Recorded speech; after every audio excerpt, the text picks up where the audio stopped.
Passion Translation, John 1 verse 14.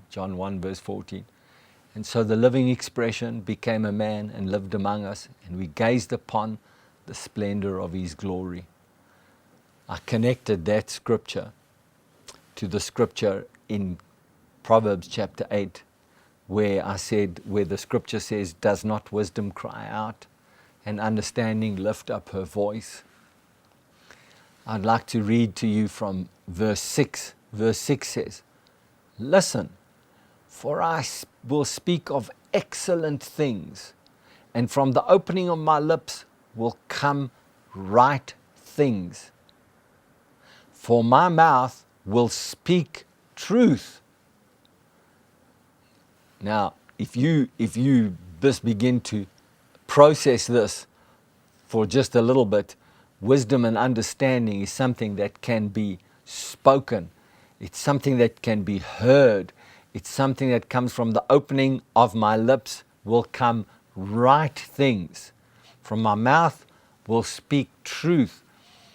If you and I are going to live in a world where the continuous perfect state of being is living in us, His love is in us, that love is going to inspire us, it's going to motivate us to touch the corrupted world in such a way that the corrupted world must change.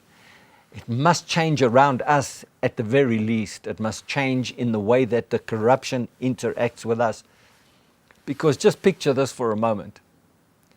If God the Father was on the earth, whatever was corrupted in the world would necessarily need to come into the order of His continuous perfect state of being that came into an imperfect state of being.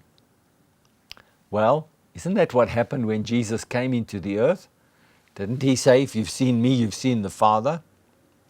I could put it to you this way, that when Jesus was on the earth, He cried out. When He was on the earth, He lifted up His voice. He spoke of excellent things. From the opening of His lips came right things, and from His mouth came truth. Whatever Jesus was doing when He was on the earth, He was, wherever He was going, touching a corrupted world, a disconnected, disintegrating place.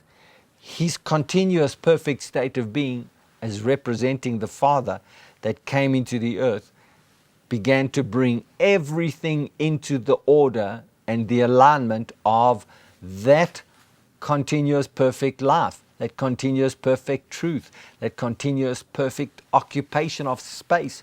Wherever the space was that He occupied, it came into order.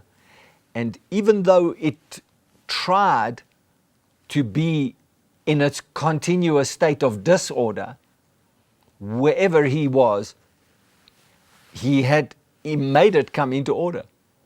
Case in point, Jesus is in the boat with His disciples, and He says to them, let us go to the other side. While they're on the water, a storm comes, a wind arises, and big waves come and start dumping water into the boat. What was happening was that a corrupted world, a disintegrating, disconnected from the continuous perfect state of being, that space that He was occupying was in a constant place of corruption and disorder. But because He was there, He forced the disorder and the corruption to come into order.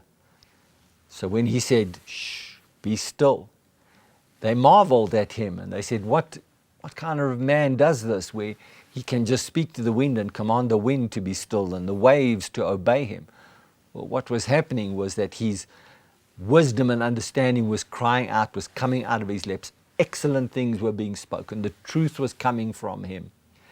And what was happening is that because of the love of God the Father that was in Him, the continuous perfect state of being, Him and the Father were in such harmony and sync that, of course, if the Father said to the wind, be still, of course it must obey. If the Father said to the waves, lie down, it must obey.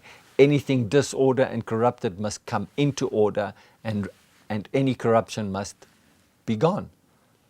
This is good news for you and me, because if we understand that from our inside, our continuous perfect state of being, the same thing can come forward, we have victory. We have a way of life that God the Father wants us to live. I look forward to talking to you about this some more.